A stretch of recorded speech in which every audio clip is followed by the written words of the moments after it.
As if coronavirus wasn't bad enough, there are also threats from con artists. One of the biggest problems, hackers trying to use the outbreak to infect your computer.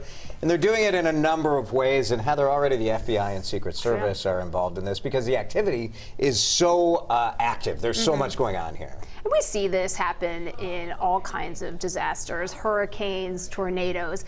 But this is really about playing on people's fears. That's a lot of time how these hackers work. So it could be a variety of different ways that these things are coming through. They could be an email that's sent to you, and maybe the email says, look, I have new information that you haven't heard about this virus. Give me your contact information, give me your data, and then I'll send it to you. Sometimes they're promising medicine. Sometimes they're promising a vaccine for the coronavirus. And that stuff, if you are already prone to anxiety, or if you're already just feeling a low level of worrisome about this virus, you might be likely to click. It's sad to hear that. I mean, you know, that it's really sad to hear that. And I think that the thing is this virus is so new. People want to know information, and it's so evolving. So when something comes in, you're like, oh, okay, let me click and just see what it is. You know, I mean, it's going to happen. Yeah, that's the problem. A couple things to watch out for, you know, that Johns Hopkins University map that we've seen so often.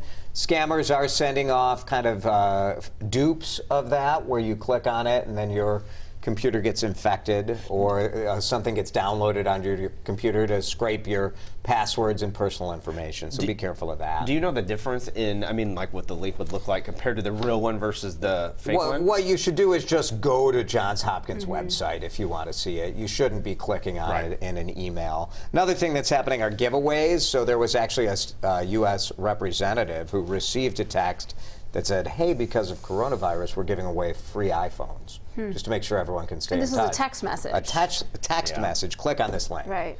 Don't click on it. No. Right. It'll want your information and all of that. So you have to be careful about those kind of things. The analysts who track this sort of activity, virus activity, scam activity, are saying when it comes to one single topic, Heather had mentioned we see it around hurricanes and natural disasters. This is the most activity they've ever seen around one topic because so many of us are home, reading emails, on our phones, looking for updates from our families, looking for updates from news organizations.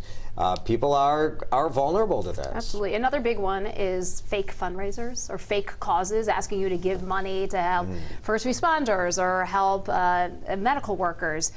So just be cautious. And we've said this before when we've talked about these scams at other times. Be skeptical sometimes of the emails or the text messages if you're not expecting it, if it feels too urgent, if it's asking you to click somewhere or to do something or to give them some information.